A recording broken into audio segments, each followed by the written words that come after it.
As a podcaster, one of the toughest parts of the journey has been finding people willing to advertise on my platform. Contacting them via Messenger, Instagram, email has just been cumbersome. So when I found Podcorn, I felt encouraged again. Podcorn is a marketplace connecting podcasters to amazing podcast sponsorship opportunities, such as host-read ads like this one, interview segments, topical discussions, and more. Podcasters of all sizes can browse and choose opportunities right on the platform, set their own rates, and collaborate with brands directly. So if you have a podcast and you're looking to connect with advertisers like Plato's Closet, ShareKit, Thrive Market, and many others, go to podcorn.com/podcasters. Again, that is podcorn.com/podcasters, and continue to expand your vision.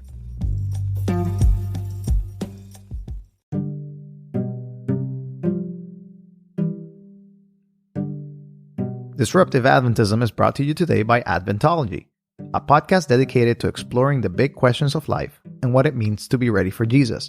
Whether you have questions yourself or are looking for a resource to share your Adventist faith with others, Adventology is here for you. Find out more at adventology.com or wherever you get your podcasts.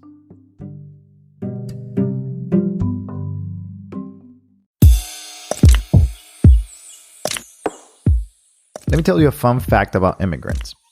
They know the time, date, place, color of clothing, weather, and very, very minute details of the day when they came to America, or their country of residence at the moment.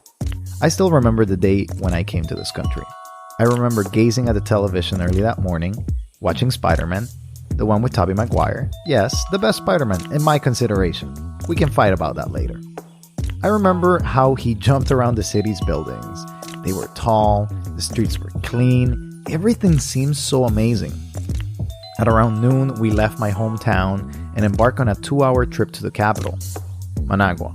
We stopped by a guerrilla eatery. Guerillas are sweet corn tortillas usually served with fresh cheese called cuajada and a strong dark coffee next to it. We left that place and toured around the capital one last time. We went to the mall, purchased some local delicacies, and enjoyed the afternoon until the time came to board my flight to Los Angeles International Airport, otherwise known as one of the worst airports in the world. I did not know that at the time. We had a layover in El Salvador. It was around 6 p.m. when we left Managua, arriving after the layover at 10 p.m. in Los Angeles International. I was excited to see the United States for the second time in my life. I had come really early when I was around 5 or 6 years old. I imagined the big buildings, clean streets, prosperous neighborhoods, and an otherwise perfect life. The American dream at last. I was wearing a blue hoodie, which I wore for probably the next year, and I enjoyed that day. Here's what I did not know. The project we've been working on has been a shower program for people on the street that are able to then come and get clean. And I know it's not a conventional ministry for a church. Typically, when you think of working with people that are homeless. Wait a second. Homeless people in the United States? That's the first thing that shocked me when I came. That was the voice of Branden Stoltz. He's going to continue telling us what's this project that they're doing at the Hollywood SDA Church. You think maybe like a soup kitchen, sandwiches, some sort of food items or Dorcas or some sort of, clothing needs that people have. But what we found was that showers were the biggest need. And Andrew is really the one that started it. Yes. This is Andrew Froemming, Director of Operations at Hollywood SDA Church. For about 7 years. And one thing when I started here, I was from the Midwest and hadn't really experienced a lot of homelessness. We just, being in a suburban environment, it's just not something we saw. So when I moved here, it was kind of a rude awakening. But I started making connections with a few people around the church and would sit down on the sidewalk and we'd talk about what their needs were. And their needs for food and some of their other needs were fairly easily for them to find accessible services. But one thing they couldn't find in the Hollywood area was showers. And at the time, we had 2 shower rooms in our worship center that we weren't really using. They were dressing rooms for performances or after baptisms. And we weren't really utilizing them for anything. And so I got the idea that it's really hard to access personal care resources in the area. Why don't we put these showers to use? And so that's kind of where things got started, with just a couple of people on the sidewalk in front of the church and showers that we had in our building. A church turned community center. Man, that's great. As Branden said in the beginning, a lot of churches do, in the holiday season especially, a lot of charity work. And there's nothing wrong with that. They go, they prepare meals, they give it to the homeless, but it seems that it's only throughout the holiday season. So the charity fades away. It's not the spirit of sacrifice that Christ tries to give us. This church is doing something different, and I applaud them for that. Let's continue with Branden and how they operate right now and how they have changed to serve the needs of the community in which they are.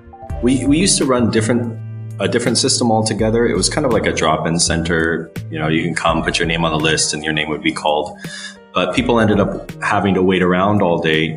When you're waiting all day for a shower, you can't go out, handle personal things or do anything else really.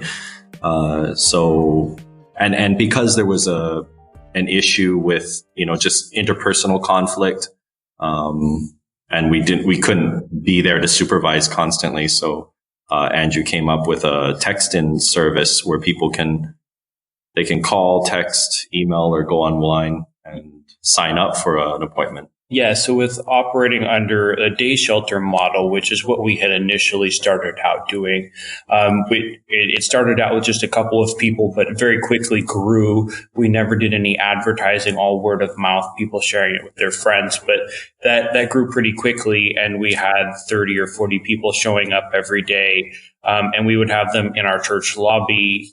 They would put their name on a paper list and then have to wait until their name got called. And sometimes that might not be, they'd have to wait an entire day, and their name would be called at the end of the day. But we always knew that wasn't the best mode of operation. And then with the interpersonal conflicts that happen with getting 40 people in a small space, and they may not necessarily care for each other. And so we looked at how we could do things better, and we modeled what we do currently off of a model like a spa. So we have a online booking system. A lot of people have access to smartphones through the Lifeline phone program, so they can go use their data to connect to our website and be able to book their appointments. Otherwise, we also allow people to walk into our office and schedule, or to call or text a phone number, and they're able to schedule an appointment, and then they can come in at that time and get right into the shower room. So they're not wasting their day waiting to get an essential service. An essential service indeed. How would you like to go to church, to school, to work without a shower? Now think about it when you don't have access to a shower. So what the church is doing is really essential. When we get back, we learn a little bit more about the population that they're serving and how they're integrating them in church and how people are reacting to all of these services that the church is providing. Thank you for listening to Disruptive Adventism. We'll be right back.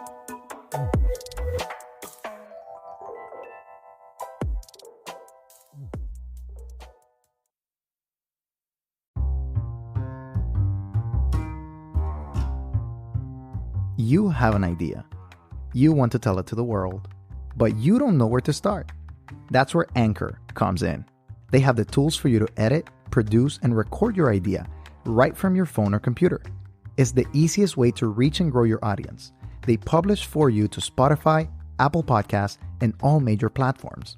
And to top it all off, they match you with advertisers so you can earn from your passion and your wonderful idea. So tell me, what are you waiting for?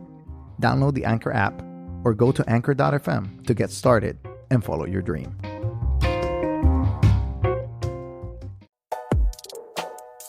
We're back with more Disruptive Adventism. Today our topic is homelessness. We're talking with pastor and church administrator from the Hollywood SDA Church and how they're providing personal care facilities for homeless individuals or people who are in transition. So we're going to learn a little bit more about this demographic and who are they serving. Here is Andrew with some of those details. I'd say 25 to 30% of our clients actually have jobs, and they're scheduling their shower appointment around their work schedule and trying to grab a shower before they go into work. And it's really helped be able to serve that subset of the population that otherwise is living, most of them in their vehicles and don't have access to personal care resources. A naive question, but I know that some of you are thinking, so if they have jobs, if this demographic has jobs, or some of them do at least, why don't they have access to personal care? A lot of these people are working jobs. They may not necessarily be working jobs that pay a large amount, or they might be working jobs that have kind of a swinging schedule. So we have a number of people that are in food service or other things where they're getting gigs, but they don't necessarily know when the next one's going to come along. And so it's really hard for them to have that stable income. Or also rent is very expensive here in LA. In the neighborhood that I live in, our like studio apartments are $1,200 a month. And you're supposed to only spend like 20 to 30% of your income on rent. So that means the people have to be making a very good amount every month in order to be able to reasonably afford rent. And it's just not physically possible. So some people end up living in their vehicle. They're making enough to cover the insurance, the gas, and maintenance, and a little bit of food, and that's about it. And so that is life for them. So non-housed individuals, this demographic, they do have jobs, they do have money, but needs to be prioritized for other things. And housing is so expensive that they cannot afford it. Maybe we need to do something about the affordable housing. Let's think about that later, though. Let's continue understanding how the church is receiving these individuals and how they're serving them. Here is Pastor Branden with that answer. Yeah, well, the church is, its motto is where God's Spirit is given space to change lives. I mean, this is the aim that the church has had for a while. And, we want to befriend the city. We've had that orientation towards our community for quite a while now. And so that's already a part of our intentional DNA for a bit. But, there is that conflict because, when you come to church, you have, you're with people that you maybe don't spend time with on a regular basis. And a number of the people that are part of the shower ministry do come to church, have begun coming to church over the years. Mm-hmm. And we have a significant group of people. I'd say maybe 15 people are pretty regular. What would you think? Yeah, it might even be higher than that. Yeah.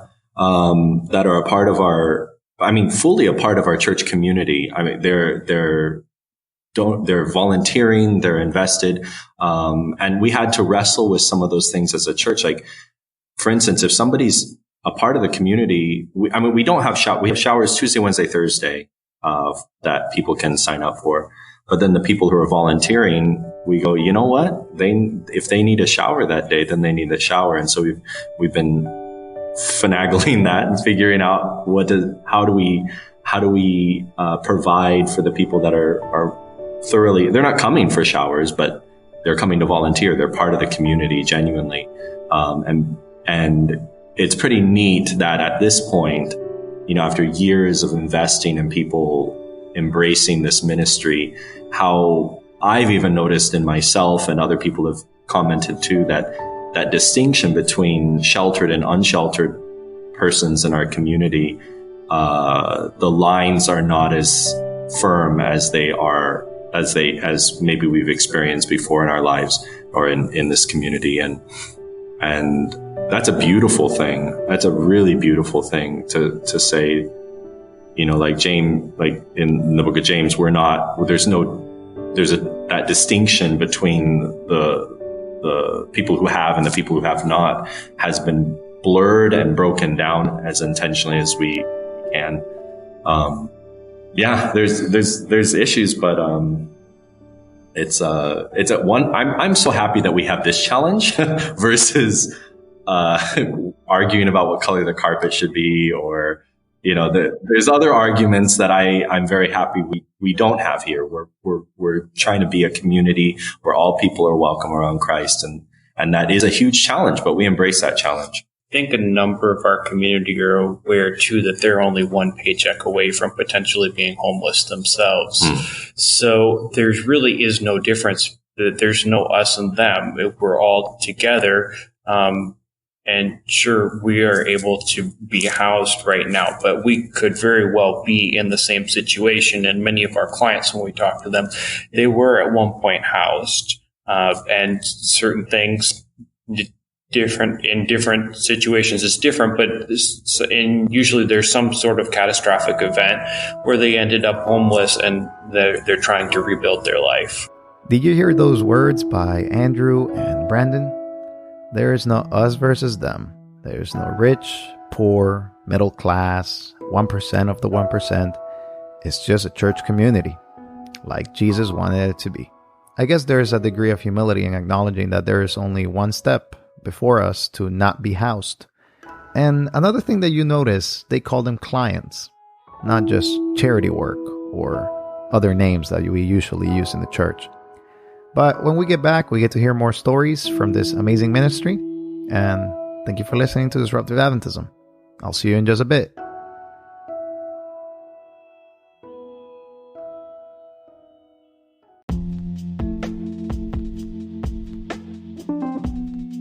This podcast is brought to you by our supporters on patreon.com and coffee.com. Our supporters are the backbone of the podcast, and we are very thankful for all of you. Your contributions allow us to seek the best ideas and disruptors in the world and bring you podcasts that energize, transform, and change your community. We hope you take courage and join our one-time contributors through coffee.com or our monthly ones on patreon.com. You'll get amazing merch and early access to our unedited interviews and produced podcasts. If you want to contribute, hit the links in the description below.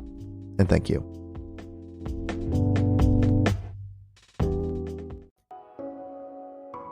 Welcome to the final segment of Disruptive Adventism. We get to my favorite part, telling stories. And don't forget to go to patreon.com/Disruptive Adventism to get the unedited version of this podcast and many of our other podcasts, plus amazing merch and other gifts that we send you on timely seasons. Also, check our newest sponsor, Adventology. Their podcast is pretty great, so go ahead and take a listen. But here's a story for our last segment from Andrew and Branden. Yeah, I remember just not necessarily talking about the church aspect, but just the ministry itself. There was a man that would bring his son. His son was housed, but he got to spend time with him. But how he spent time with him is he'd bring him here to when we had a drop-in space. And his son might have been, I think at the time, 10 or so. And we had connected a bit past this story. But when the story happened, I think I had met the son maybe twice and the father a few more times than that. And the son came up to me and said, Pastor, can I take a shower? And I thought, oh my goodness, like this is this child's reality, that he has to ask a near stranger for a shower. And this is the reality. This is the cultural context of the community that I'm serving. And, for this 10-year-old boy to ask for that. And I was like, of course, of course you could take a shower. And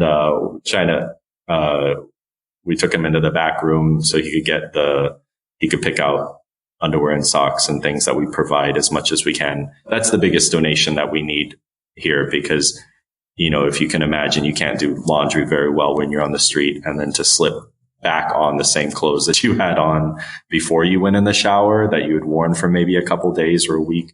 I mean, that's terrible. So I'm so happy that so many generous people have been keeping us supplied with those undergarments. But then the boy, he's like, there's never any in my size, but then there were some in his size, and he was very happy, some underwear, and then he went and took a shower. And I just thought, like, we were able to give this boy and his father this space where they could spend time. And I mean, it's very different than the way that I spent time with my father growing up. But I mean, this was better than what the father could have offered without us. And I don't know, that just moment has been ingrained in my mind. Think about that.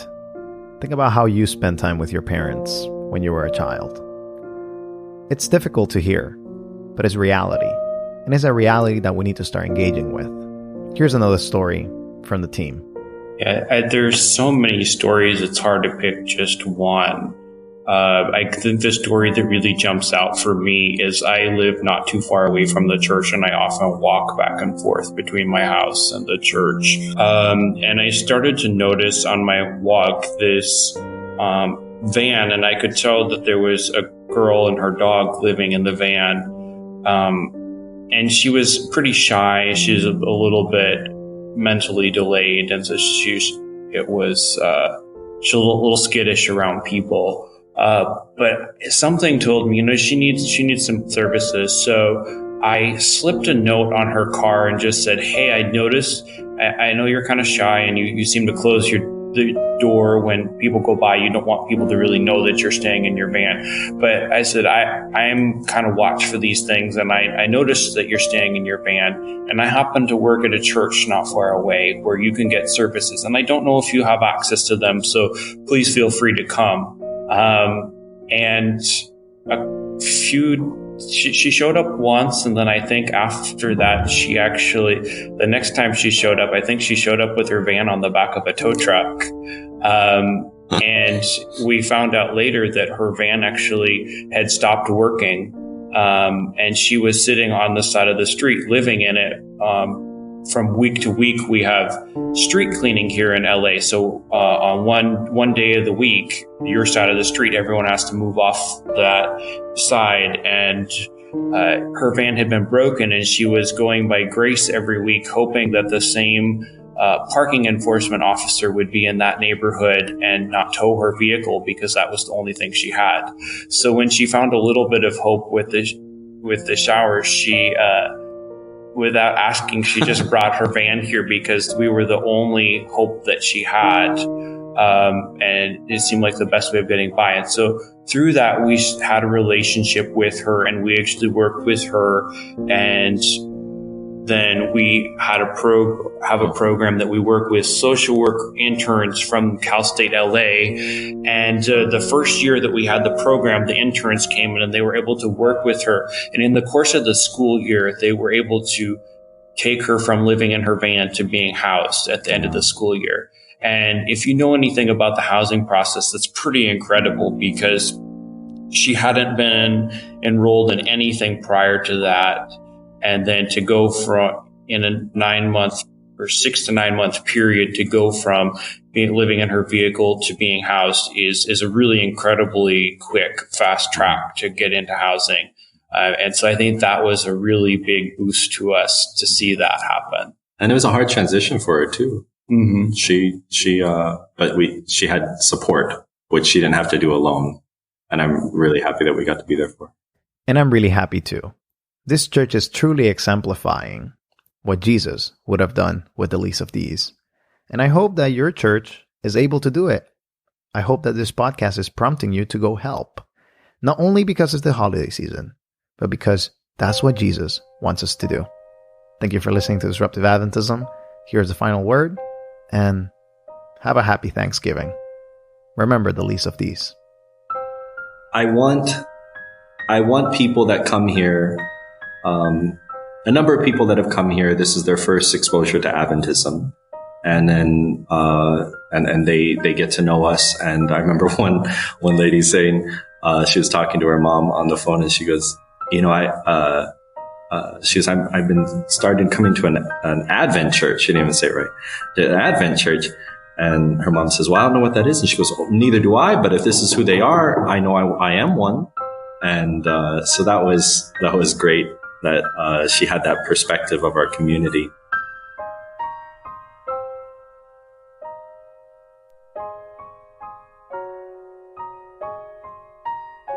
You've been listening to Disruptive Adventism. We hope that today's topic helped you to think and change something about your practices, about your faith, about your Adventism. If you want to subscribe, make sure to go to Apple Podcasts, Spotify, Google Play, or wherever you get your podcast. We'll be there. And make sure to give us a review if you like what you're listening to. If you want to support, make sure to go to patreon.com/Disruptive Adventism. It helps us pay our bills and produce the content that you're listening to. And if you want to socialize, make sure to like us on Facebook, follow us on Instagram or on Twitter, and hit us up whenever you need anything. We'll be there to support you. Thank you for listening today. We hope you join us next time. And as always, we invite you to be disruptive.